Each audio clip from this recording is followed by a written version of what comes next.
A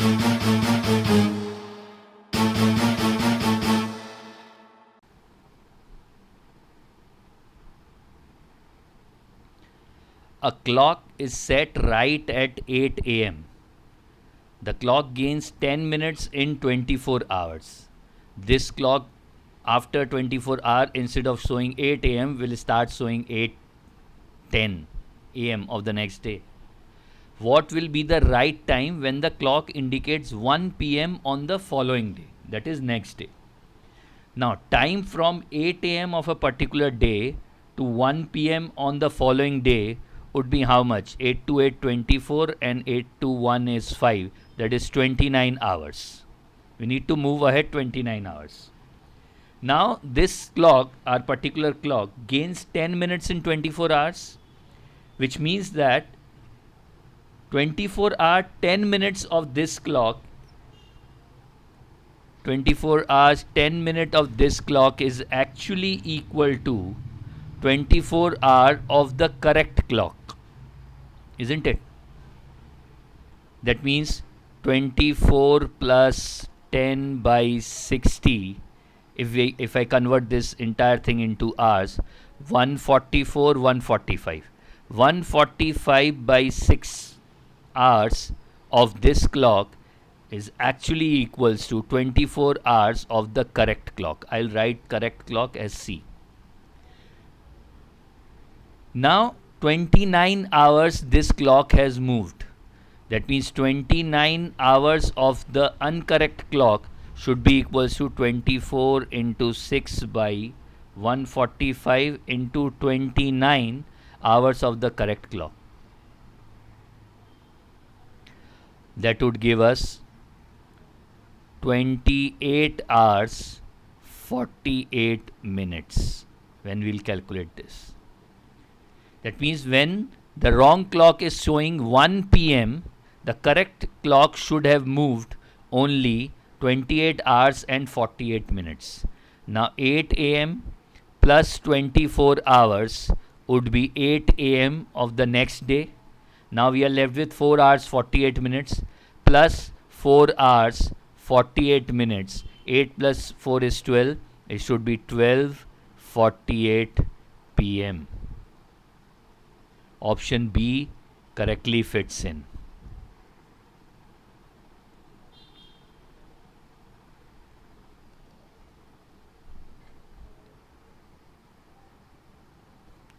The average age of wife and husband who were married 10 years ago was 20 years then. That means age of wife and husband 10 years ago total was 20 into 2, that is 40. 10 years ago. Including a child, the present average age of family is 23. Now the present age of wife would be W plus 10 and present age of husband would be H plus 10. Both would be 10 years older by now. And the age of the child. The average of these three now is 23. We know W plus H is 40. Instead of W plus H, we can write 40. 40 plus 10 plus 10 is 60. That means 60 plus C equals 23 into 3, that is 69. Present age of the child is 69 minus 60, that is 9 years. Option A fits in.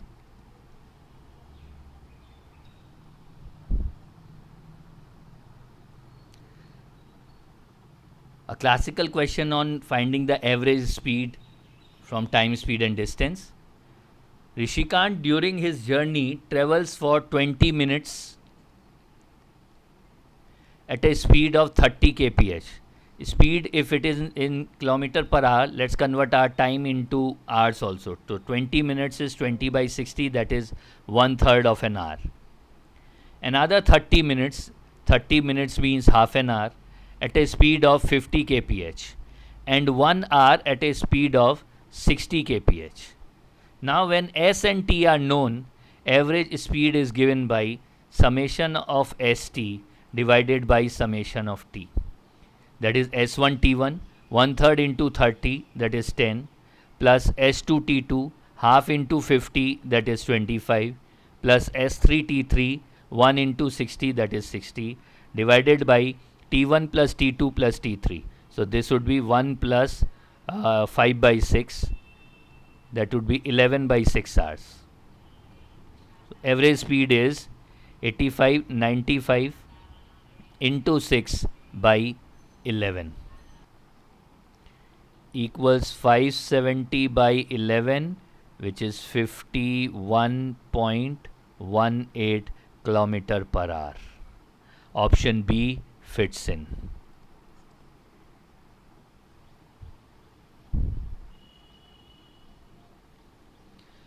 Alok and Yogesh together invest 4,000 rupees and 3,000 rupees in a company. Alok receives 20 rupees per month out of the profit as remuneration for running the company, and rest of the profit is divided in the proportion of the investment. So proportion of the investment is 4,000 is to 3,000, that is 4x and 3x they will get out of the remaining profit. So Alok should get 20 rupees per month, that is in an year 20 into 12, that is 240 plus 4x, and Yogesh should get 3x if the remaining profit is 4x plus 3x, that is 7x. If in a year total amount received by Alok is 360, that means 240 plus 4x is 360. 4x is 360 minus 240, that is 120. That means x is equals to 30. The variable we are looking out for is 30. That means Yogesh should get 3 into 30, that is rupees 90 as his share of profit.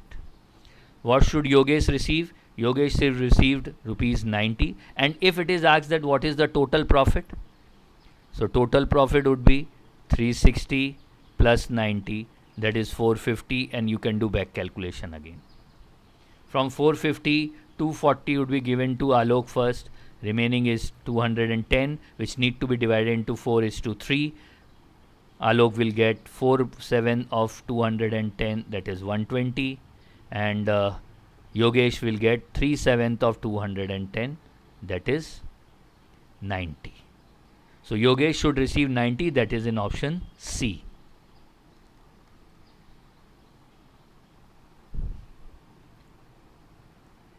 The average temperature for Wednesday, Thursday and Friday was 40 degree. That means sum of these three should be 40 into 3, that is 120.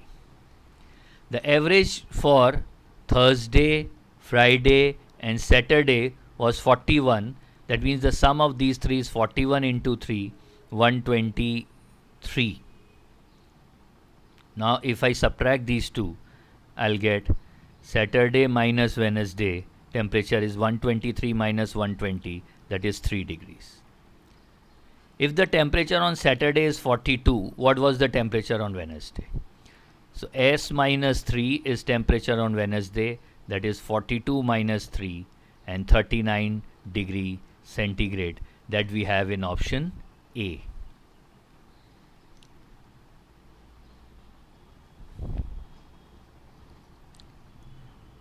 "12 men complete a work in 18 days.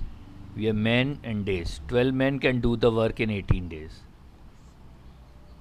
Total work done is 1. 6 days after they had started working, means 12 men actually worked for 6 days.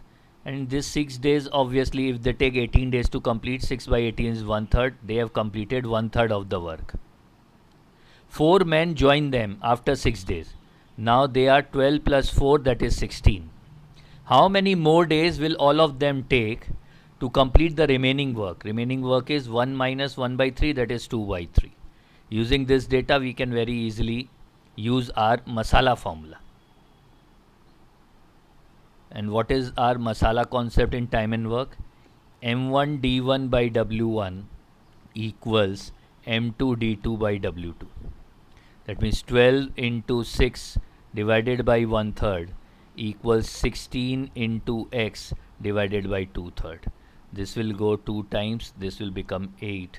Then x equals 12 into 6 by 8. 4, 2, 4, 3 and 3. That is 9 days. How much more time will they take to complete the remaining work? 9 days, and that features in option D.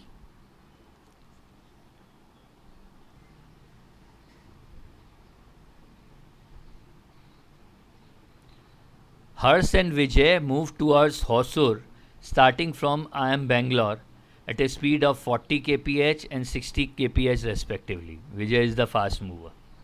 If Vijay reaches Hosur 200 minutes earlier than Harsh, that means time taken by Harsh, formula to calculate time we know is distance by speed, and this will be in hour, distance in kilometer, then speed in kilometer per hour. So time taken by Vijay is less than time taken by Harsh. So time taken by Harsh would be D, if D is the distance between Bangalore and Hosur, D by 40 minus time taken by Vijay, D by 60 equals 200 minutes, that is 200 by 60 in hours.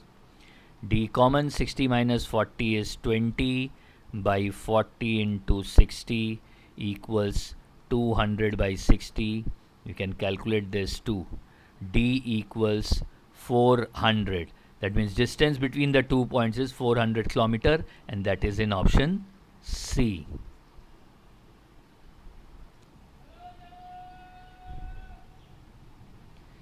X number of men can finish a piece of work in 30 days. Piece of work is 1. If there were 6 more men, X plus 6, the work could have been finished in 10 days less. 30 minus 10 is 20. The same work. What is the original number of men? We are looking out for X. We know our masala formula where W is constant. We can use M1 D1 equals to M2 D2. X into 30 equals X plus 6 into 20. 30x is 20x plus 120. 10x is 120. X is equals to 120 by 10, that is equals to 12. What is the original number of men?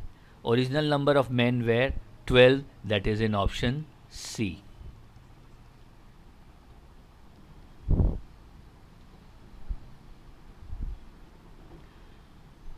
Mother is aged thrice, then her daughter Rani.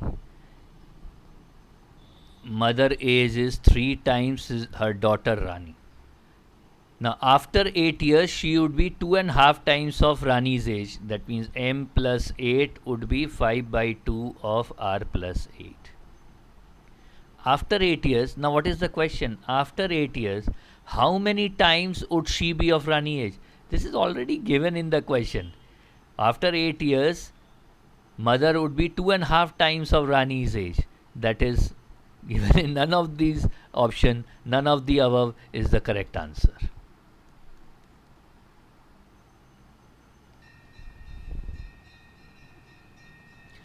Manoj got rupees 60,000 as his share out of the total profit of 90,000, which he and Ramesh earned at the end of 1 year. Manoj got 60,000, therefore Ramesh would have got 30,000 out of the total profit of 90,000. The ratio in which Manoj and Ramesh have shared the profit is 2:1. If Manoj invested 20,000 rupees for 6 months, whereas Ramesh invested his amount for the whole year, what was the amount invested by Ramesh? We know that profit or loss at the year end or at the term end is distributed basically in partnership in the ratios of weighted investment. Weighted investment is investment into time for which it's been invested. So Manoj have invested 20,000 rupees for 6 months, and Ramesh have invested R rupees for the whole year, that is 12 months. So this ratio should be equals to 2:1. 6 to 10,000.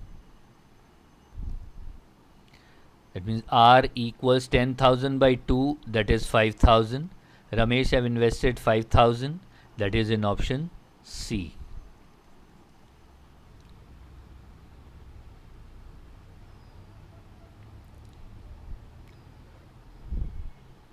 What a fantastic question to revise the entire concept of profit and loss.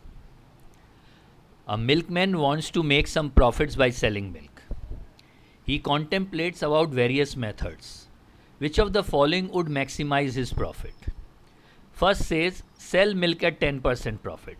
Obviously, from the first process, he is making 10% profit. Second says measure 900 ml instead of a liter and nothing is given. I'm assuming that and sell at the cost price. In solving these kind of questions, our rule 4, debt rule from our rule book of profit and loss is always helpful. If CP of A quantity is B and SP of X quantity is Y, then profit or loss percentage is simply calculated as AY minus BX by BX into 100. That is the debt rule. Determinant rule, just find the determinant value of this. Principal diagonal minus secondary diagonal by secondary diagonal into 100. We are going to use this rule for in solving these. Number 2 says measure 900 ml instead of a liter. So for number 2, CP of 1000 ml is rupees 1. Then SP of 900 ml is also rupees 1 because he is selling at no profit, no loss. Then actual profit earned is 10 minus 9 by 9, that is 1 by 9, 11.11%. If he measure 900 ml instead of 1 liter and sell at the cost price, he would be making 11.11% profit. Now, third case, mix 10% water in milk and selling mixture at the cost price. That means he bought 1 liter for 1 rupee. Now he have converted this 1 liter into 1.1 liter. That means the cost of 1.1 liter now in eyes of the public would be 1.1. But he is selling 1 liter of milk itself now at 1.1. So here also he is making profit 1.1 minus 1 by 1, that is 10%. Fourth case, increase the price by 5%. That means if CP was 100, selling price would be 105. And reduce measure by 5%. That means now start cheating. If you are selling 10 liters or 100 liters before, now you are selling only 95. Now this will be the case. 20, 19, and this will be 20, 21. In this case, profit would be 20 into 21, 420 minus 19 into 20, 380 by 380. 420 minus 380 is 40, 40 by 380 would be 2 by 19. 1 by 19 is 5.25, that will give 10.5% profit. So from option 4, you would be getting 10.5% profit. So out of these 4, option 2 gives us the highest profit to the milkman. Option B fits in, and that is the answer.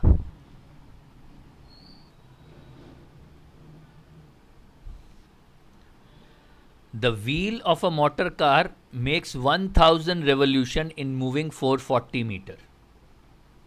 That means in one revolution, the wheel is moving 440 by 1000 meters. The diameter in meter of the wheel is, and we know that one revolution means circumference of the wheel. Now circumference of the wheel is given by 2 pi r. And we need the diameter. That means we need the value of 2 into r. That means 2r equals 440 by 1000 into 7 by 22. This goes out 2 times. That is 14 by 100, 0.14 meter, and that is in option C.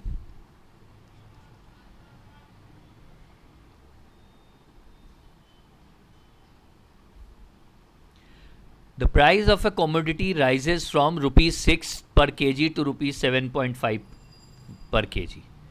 That means it rises by 1.50 rupees per kg. that is 25%. That means price increases by 25%. If the expenditure cannot increase, the percentage of reduction in consumption, we can use our rule 1 from the rule book, that is line changing rule. And it says that if P into Q, that is expenditure, remain constant, then if P increases by A by B, Q should reduce by A upon A plus B. That's it. And if P decreases by A by B, then Q should increase by A upon B minus A. Here I would be using the first part. If price increases by 25%, that is 1 by 4, then quantity should go down by 1 upon 1 plus 4, that is 1 by 5, which is straight away 20%. Reduction in consumption should be 20%, that is in option D.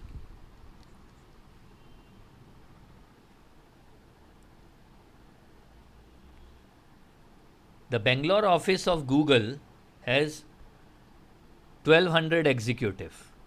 Of these, 880 subscribe to Times Magazine. 880. 650 subscribe to Economist. Each executive may subscribe to either the Time or Economist or both. That means T union E is 1200. Count of. If an executive is picked at random, what is the probability that he has subscribed for both the magazine? We are looking out for probability of T intersection E. That will be given by probability of T plus probability of E minus probability of T union E. Probability of T is 880, all are by 1200. E is 650 by 1200 minus their T union E is 1200. So 1380, 880 and 650 is how much? 13, 15 minus 1200 is 330. 330 by 1200. 311, 340. So the required probability is 11 by 40, and that features in option B.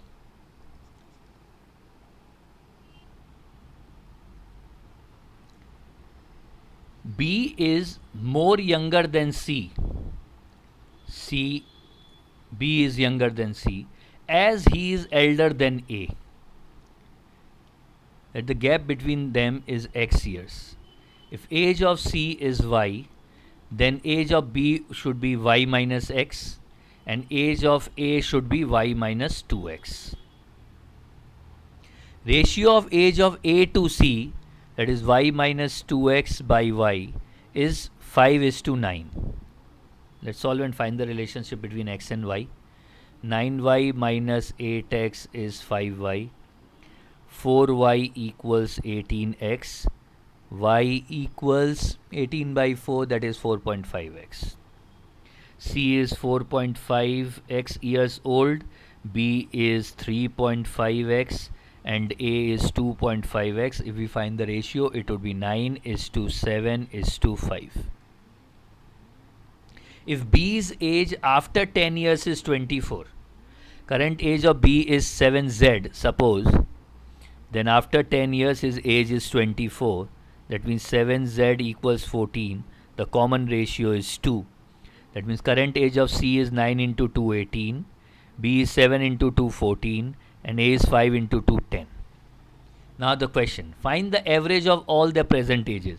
Since the gap here is same, average of these three is nothing but 14. Or you may also check 18 plus 14 plus 10 is 42. 42 by 3 will give 40. That features in option E.